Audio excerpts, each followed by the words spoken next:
akhir tahun Desember 2023 insya Allah dalam posisi aman karena kami mempunyai stok kurang lebih 5.000 ton ke depannya, sehingga untuk masyarakat yang ada di Kota Makassar maupun di wilayah sekitarnya tidak perlu panik buying karena Bulog akan ada di tengah-tengah masyarakat nantinya.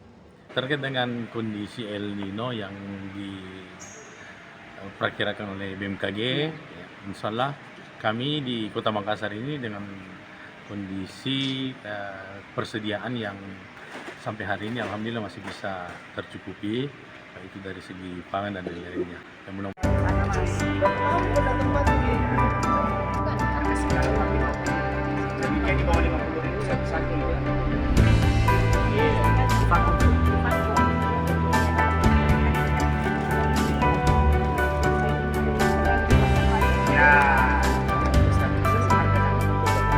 Ini lahir Bu pisang tuh dari bayi sampai orang tua.